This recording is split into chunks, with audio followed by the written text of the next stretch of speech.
Discord. And then let us know if you're not on the Discord already. And we're so excited that this is happening. It's the first time in 3 years that it's fully in person. So it's super, super exciting. And yeah, thank you all for being here. It means a lot to us. Also, there's a workshop after this too, if you want to attend that. Thanks for watching. Awesome. Yeah, it's really cool to see in-person events again. All right, so real quick, we'll do a really brief overview of what I'll be going over today.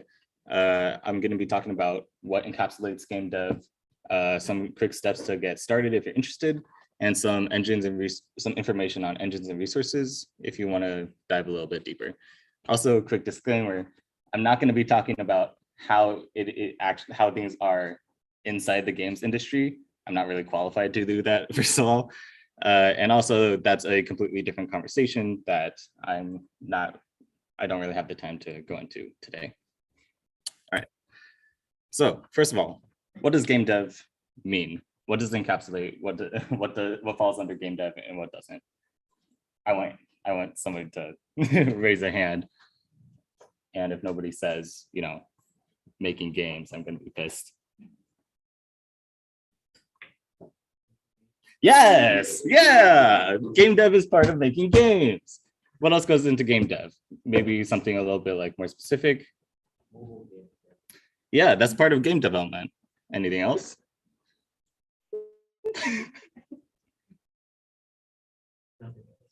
Cool. Yeah, it's two things. We got that. All right. So what most people might think of game development is like, you know, you have a programmer, somebody codes mechanics in, you might have an artist who makes art assets and implement that. This might even be a stretch, but you know, some people might think for audio for your games, it's a stretch. Some people don't even think about that, but you need sound and music sometimes. Also, there's this guy. Look at him go. This is the first GIF that I found when I searched game development GIF on Google. That's pretty cute. Yeah, I'm a happy guy. Yeah, I feel like it's missing a key element of game development, but you know, that's whatever. This might be a more realistic breakdown of how some roles look like in a game dev team. You might have multiple programmers that, you know, have different jobs. You might have multiple different types of artists, and you might have more specific roles that are more game specific, like animators and designers. I also want to point out, like, you might have a writer if your game is very narrative heavy, but that's because your roles sort of depend on what kind of game you're making. Now, this might even be even more realistic look at what your roles breakdown looks like if you're at a bigger company or on a really big project. Like a lot of different types of programmers, a lot of different artists. If you have so many people, you need managers to manage the people on these teams. If you're making a game, you want people to play that game, so there's marketing. And if you are making a big game, you want it to work, so you have testers.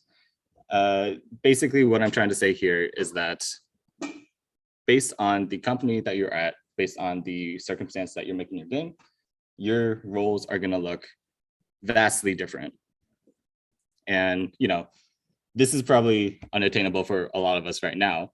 And something important to realize is that even for games that you might not realize need this many people, games need a lot of people. So take Portal, for example. It has great art, it has great mechanics, it has amazing level design, it has really funny writing. And this game might have taken close to like 100 people to make from every single stage of development.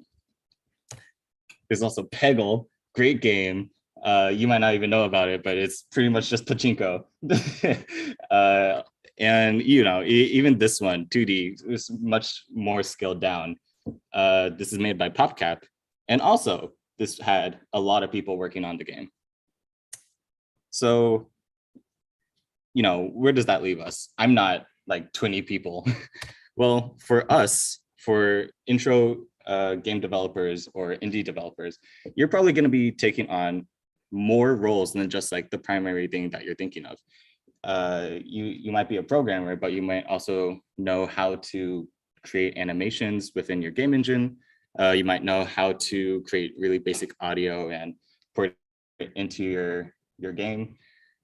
Basically, even as a indie developer, you might be wearing a lot of different hats. And I think this is really important for game development for several different reasons. You know, if you're a solo developer, if you're making your game on yourself, you're probably not going to have those other people that know those other skills. And if you're trying to get started, having those basic skills that allow you to create something really simple is important.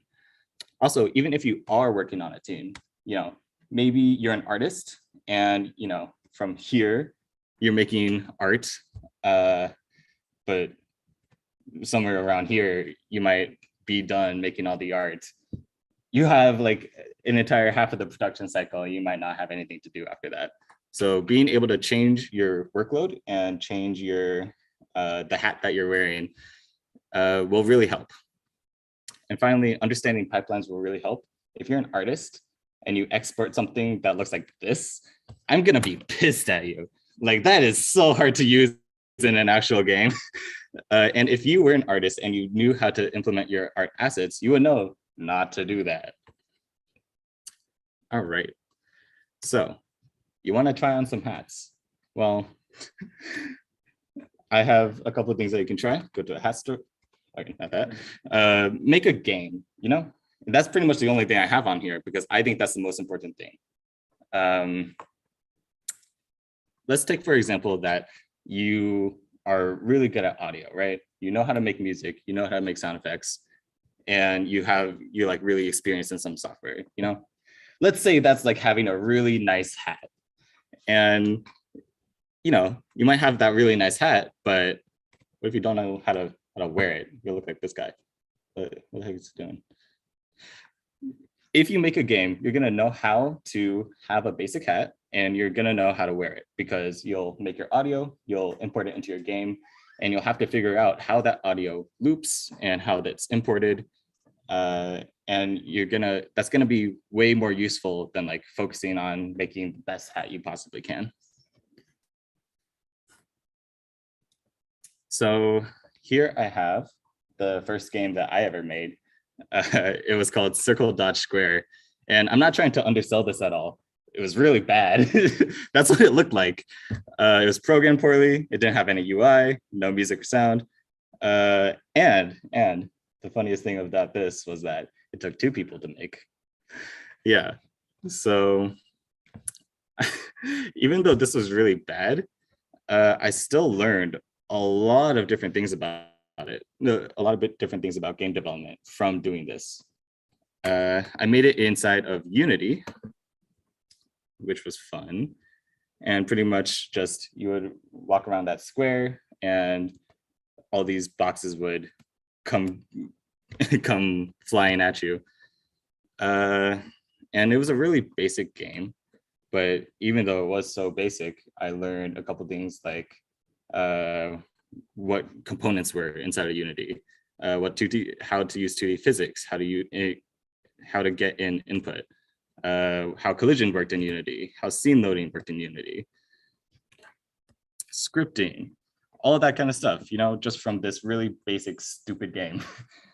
And if you look at it a little closer, well, you know, if I worked on this a little bit more, maybe I could have beaten Undertale to the punch. Who knows? I don't know. No, I'm just kidding, but probably not. So, how many of you guys have made a game or even like started working on a game? We have 1, we have 2, a couple. Yeah, game jams definitely count. We have a couple of people. That's really good. I feel like a lot of people get turned off to starting a game or even trying to make one in the first place because they start it and they're like, wow, I can do anything, absolutely anything. That's terrifying. Well, if you want a little bit of a better or like a more constrained frame of what you might be trying to do when you're making your first game, you can think about 2 things, scope and novelty. So, oh, sorry. Okay, sorry. Sorry. Looks like he needed a better hat. So scope is talking about how big your game will be. And there are a couple of different things that can go into that, genre, mechanics. But overall, for your first game, you want to keep your scope very small. If for your first game, you're trying to look for like an MMO and you want to make like a massive multiplayer network of everything, let me just tell you, that's not going to get finished. You're not going to make that game. For your scope, the genre is very important. Your mechanics are also important in how they interact with each other. The more mechanics that you have, the more interactability they have to have between each other. And that's just exponential work.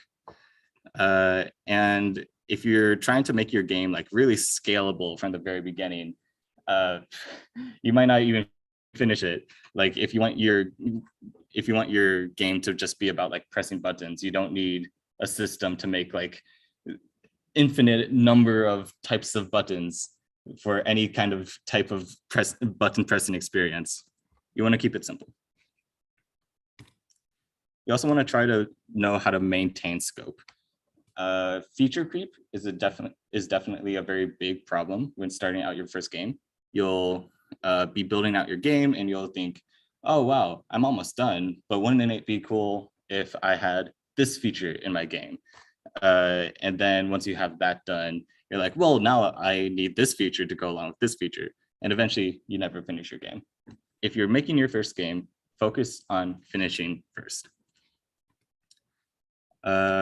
You can also use time estimates and asset lists to kind of keep you on track.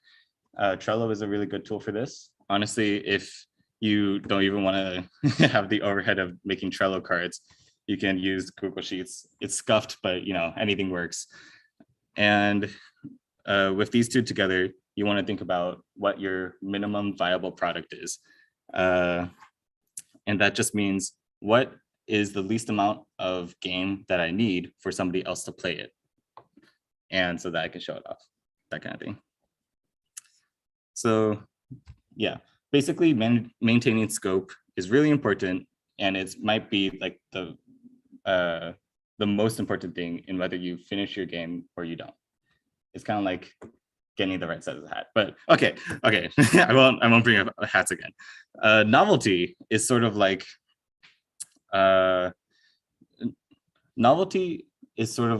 knowing how to build on something that already exists. So say that you want to build Asteroids, that really simple game. And that's the sort of game that is pretty simple to make.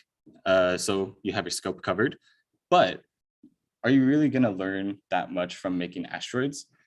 You might want to add something new, like a new mechanic, while still building on that old infrastructure. Like say you have Mario, but what if this time you give him a gun? Just something small like that. And also when you're making your first game, you can really think about using pre-made assets or tutorials. This is a YouTube channel called Mix and Jam, and they do some really cool tutorials about recreating mechanics from other games. This screen cap is from one of the videos where they recreate the axe throw from God of War using really basic Unity functions. And it's a really good look at what is possible and how much work goes into just like one mechanic like that. You can also use free assets like this this tile set. Having these pre-made assets in your game might feel, like, oh, it's not mine, but that doesn't matter. As long as the license is there. I don't want to just say steal things, but I'm more so saying if you can have your art in your game and have something faster than not having it, and it's legal, then it's a really good idea to use that to quickly prototype your game out and just get something out there that you can show somebody. All right. So just a little bit of showing how much experience matters, I started with this, and after a while, I got to making a game called Gun Game. And I did the art, I did a lot of the programming with another person. And having those different hats from all those different games really, really helped. I didn't need to be blocked by every single thing where it's like, oh, I don't have an animator. What do I do? I need to look for a new person and redo everything. No, I did that myself. And it was really illuminating to just have to do every step of that game development process by myself and with my partner. And this is on Steam now, by the way. So it's come a really long way.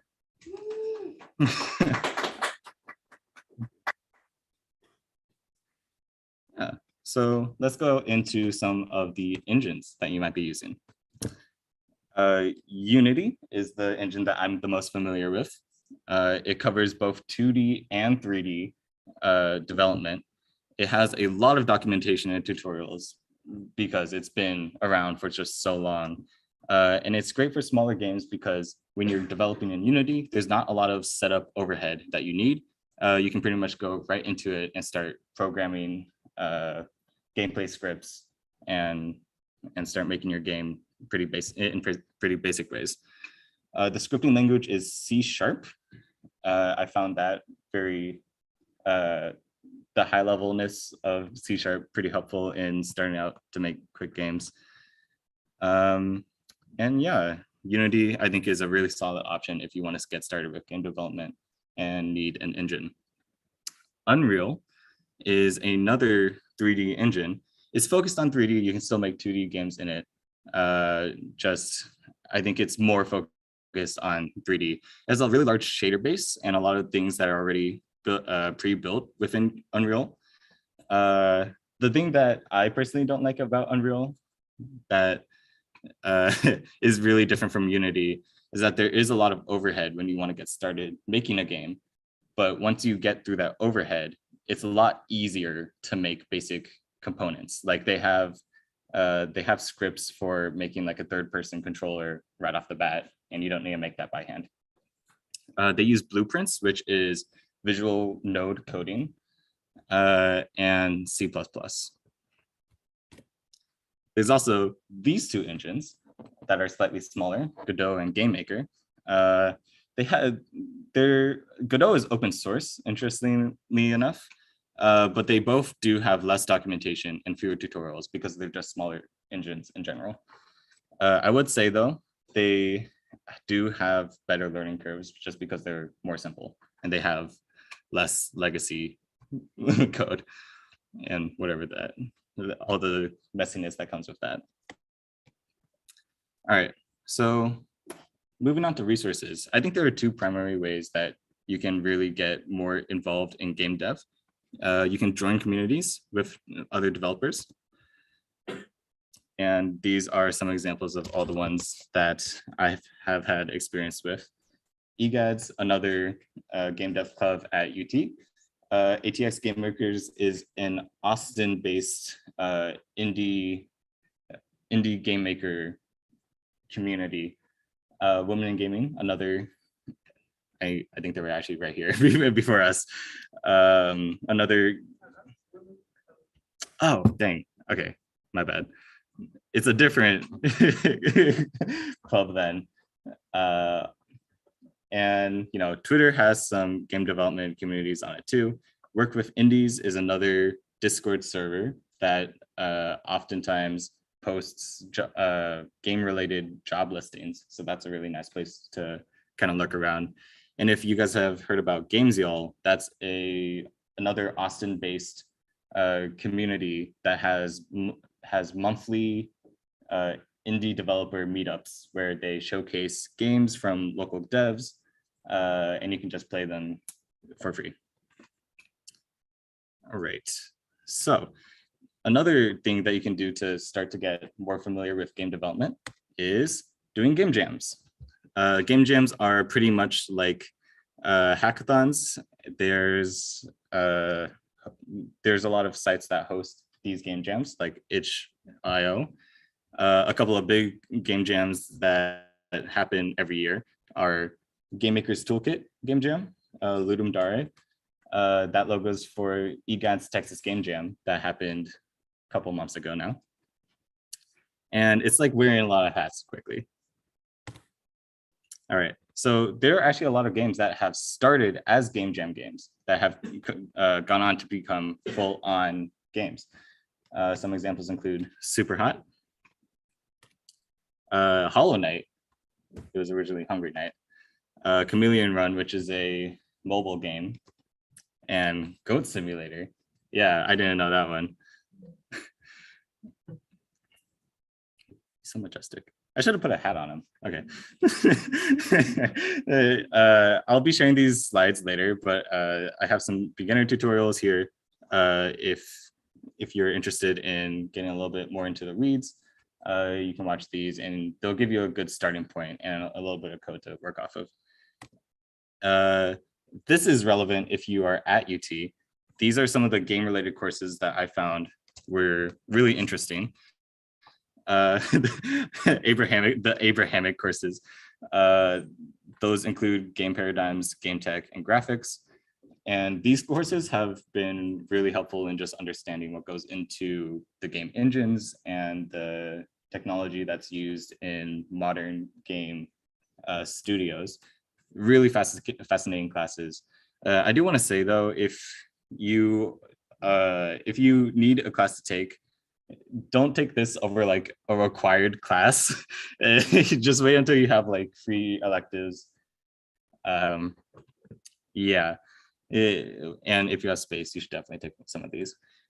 Some AAT courses are open to all majors. Prototyping is one of those. 2D and 3D capstone are semester-long courses where you create a game from start to finish. That one's taught by Professor Toprak, and it's also a really good course.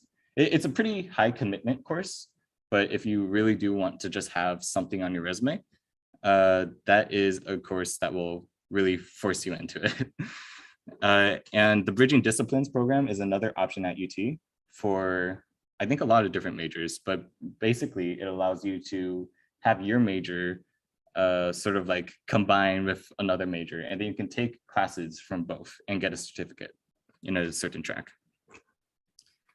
Okay, so let's kind of go over a basic roadmap of what I've said so far.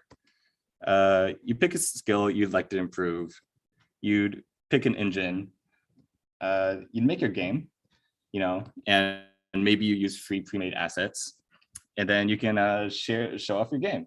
And that's one of the most important parts, because then you'll see if you've improved. And, you know, even if it is bad, which it probably will be the first couple of times, don't be scared about that. You'll have a thing to show off, and that's a lot more than most people can ever say. All right, thank you everybody at HackTX. I will be taking some questions now. Also, this is a funny hat that I put on.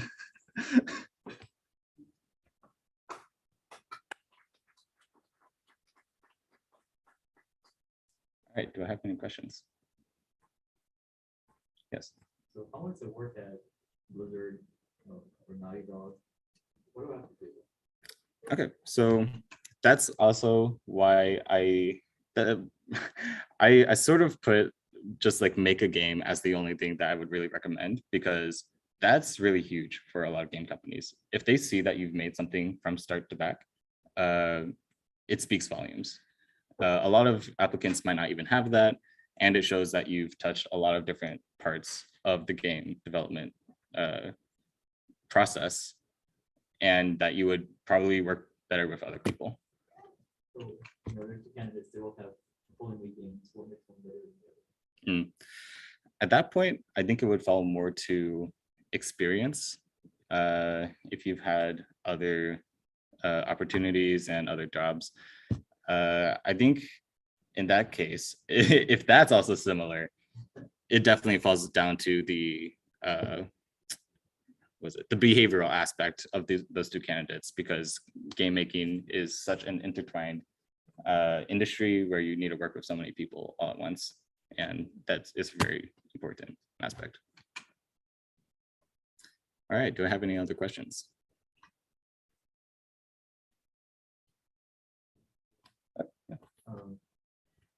So for my class that I think I'm a freshman, but involve a lot of like circuit stuff. through the things that they have. There's a lot like there's a lot of hardware involved with that, with like external button pushing and on the screen it shows somebody jumping or Mhm. is that I often do that more, like make like a Nintendo Switch thing, like would that be beneficial for any job at like EA? Mm. Dang, that's a very specific question. I'm not sure. I would say there are some people in EGaDS that you can probably talk to about that. I know one guy who made a sound editor inside of like a Game Boy so he can make songs on it. But I'm not really sure because a lot of those companies are about software, and usually they're building software for hardware that they don't really touch. Right. Yes. Can you like talk about like what EGaDS exactly does? I mean, Definitely, yeah. EGaDS is a game development club at UT. And I think the event lineup looks like speaker nights where they get people from the industry to come talk about their experiences. They have workshops. So they have another workshop officer right now, not me, who comes in and talks about different topics within Unity. And just like teaches a couple of basic topics every 2 weeks. There's also art workshops if you're interested in that. They have a couple of different events where you can go. It's called Dev Nights, and it's pretty much a collaborative working space where you can go and work on a game and talk with people, other developers that are there, and share ideas, that kind of thing. And there are also just like a lot of social events within EGaDS as well.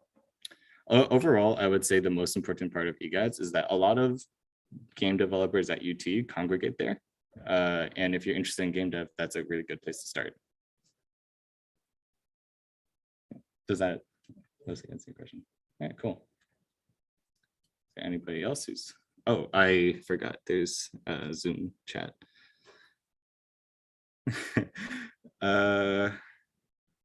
Okay. Question is, how difficult is it to learn C# or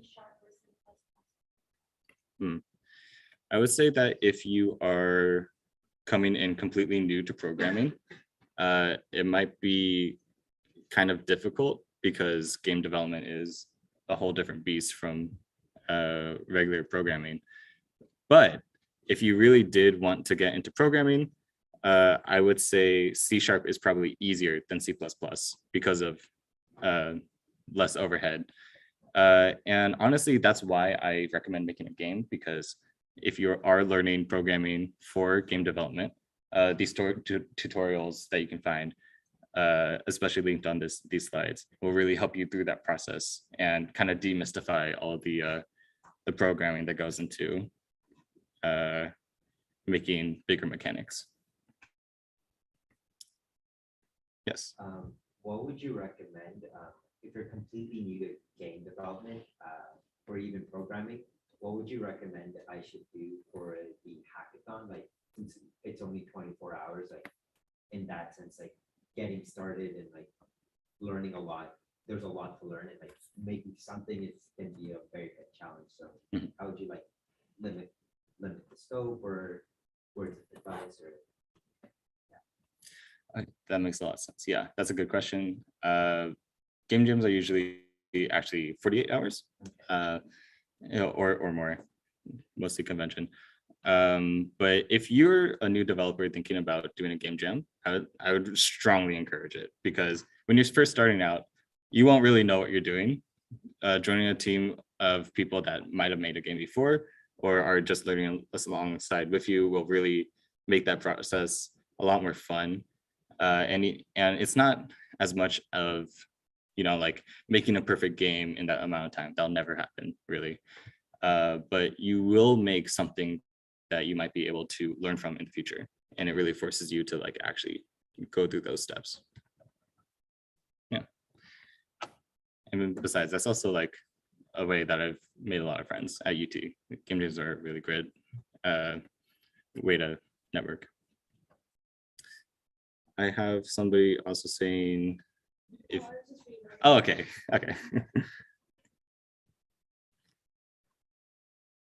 Yes. Oh, yes. I've applied to several, and yeah, a lot of them will still use LeetCode. Some of them do custom like programming challenges that they'll ask you to take home and complete, but you'll still need a strong foundation in like LeetCode for a lot of companies. Yes.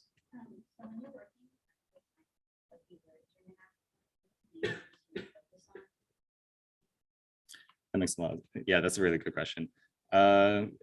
I mentioned Trello and Google Sheets like in passing, but I actually think that's really important, because if you write out all the things that you're sort of planning to have and the different assets that you'll need for it, you'll sort of be able to realize like how much time you'll have for each of those things.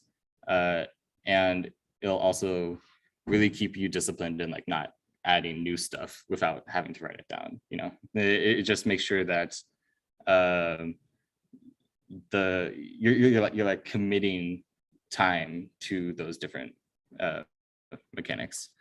Also, a good rule of thumb is however long you think something might take, you should double it. Yes. Kind of following up on that question, what if I don't know I don't know all the things that I would need to have in a game?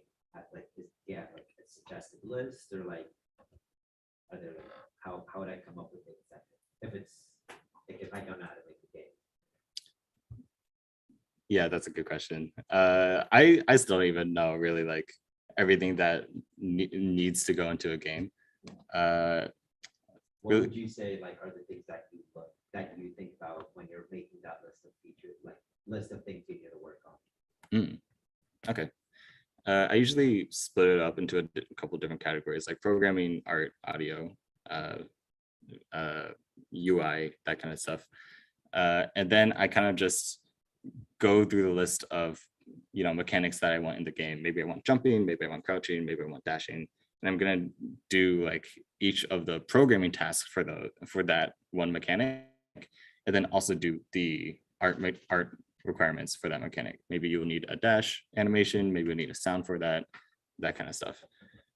Yeah, splitting it up into those different categories really helps. All right. Are there any more questions?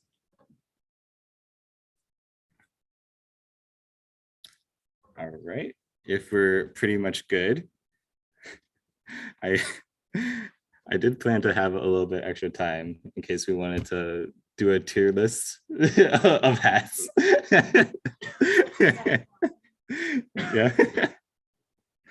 Can you send it on chat for Zoom as well? Okay, sure.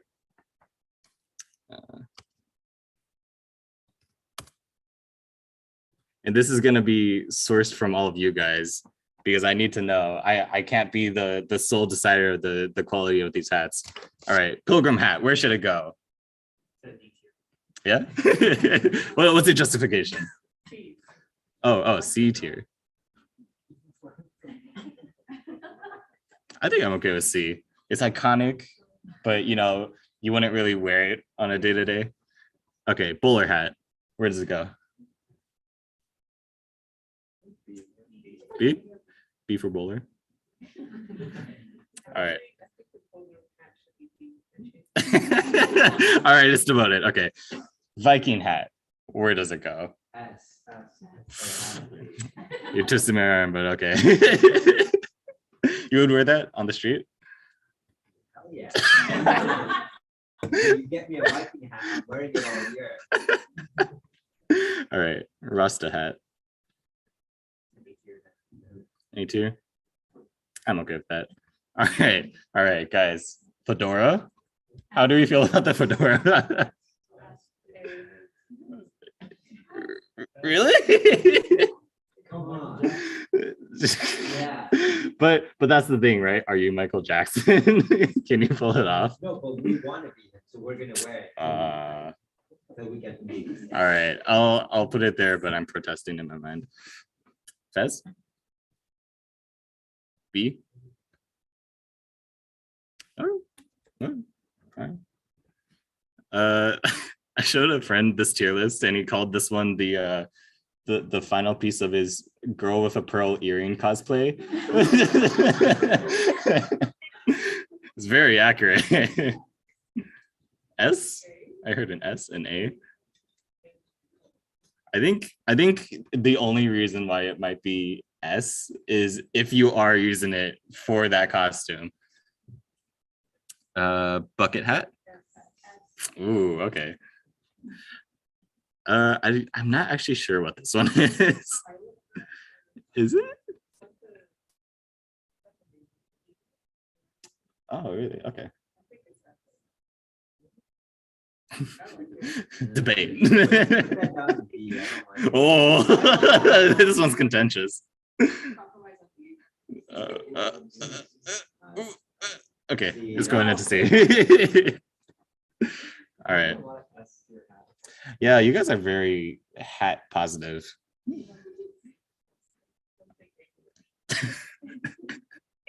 All right, fly fishing hat. Anybody? Any takers? See? Oh, I think it's iconic enough to be like at least middle, at least B. This one, look how fluffy that is.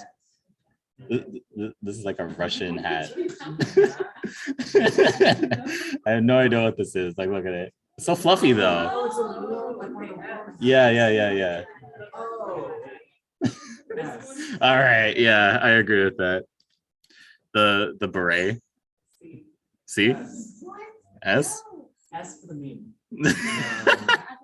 It's the French people. We don't know. Ooh. French. It's about Exactly. It has to be D. maybe not D. I'll compromise. Okay.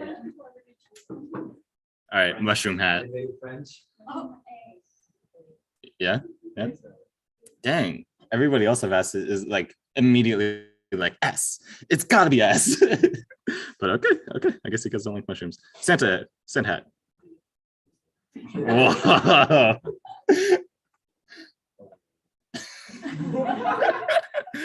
Wait, also this distribution is kind of insane. You guys are very hat positive. I can't believe.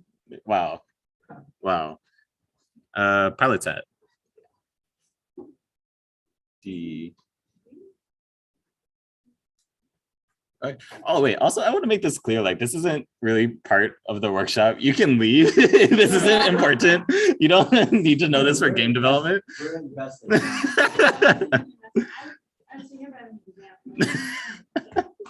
Wait, at the end, can you screenshot this and put this on the slide? Sure.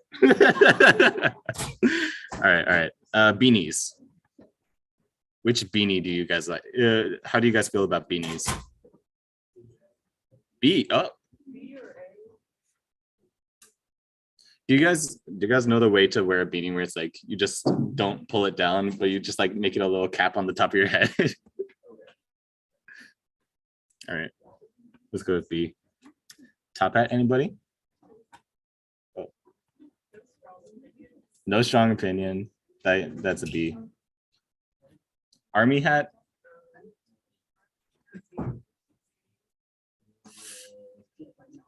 I'm hearing D and C. I'm okay with D. War is bad. This is Sherlock Holmes. Oh, all right. Worker helmet. That's Bob the Builder's hat. Okay. Bob the Hill. Okay. Come on. All right. Raccoon hat. There's a aspect about this of is it real fur or not? What do you guys think? It's both. Oh, Jesus. Okay. Where does it go then? D? If it's real here, yeah, I can understand that. I'm not actually sure what this is. Wait, it is. For that name, it has to be C. Ooh. Sombrero?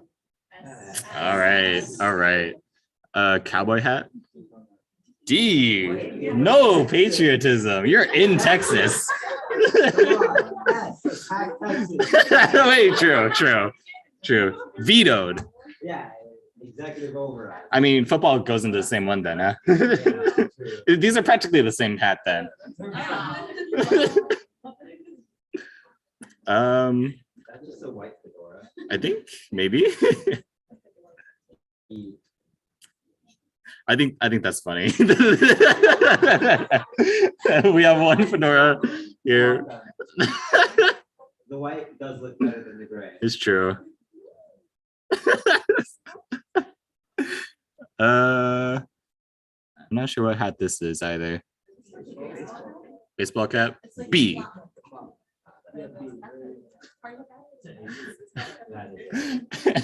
Peppa Pig party hat. Yeah. It's a S. Sailor hat. All right. Ooh. Okay, yeah. It's baseball. Crown? D. We hate monarchies. All right. Now you know how to game dev.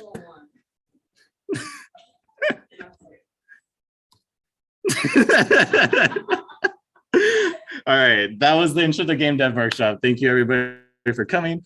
And if you need the links to any of these communities, you can probably come up and I can share a QR code. Yeah, I'm gonna share these sites too. They're going to be on Discord. The HackTX Discord. Actually, it's just I just wanted to join the Discord. yeah. Okay. Okay, are you guys hosting any other game jams like this fall or This fall, or like you would know of any that are going to be hosted like later? we do one in the spring semester, but the fall semester one has already passed. Is Texas Game Jam. Yeah. Let me see. I kind of forget how to. I have one question. I think it's kind of a weird question, but I guess it's worth asking, right? So like, how well do you think game development informs like other areas of computer science in terms of like technical experience? So like you learn like scripting and programming, and obviously you learn like debugging and things like that when in game development, right? But you also learn a lot of like right brain stuff like art